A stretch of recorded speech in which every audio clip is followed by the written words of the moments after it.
Hi అండి, అందరికీ good afternoon. ఈరోజు సండే. ఇక్కడ మేము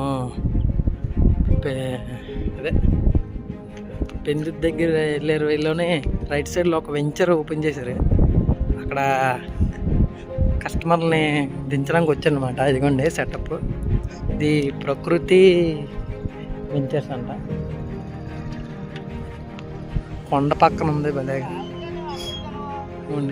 చాలా సెటప్లు చేసినట్టున్నారు.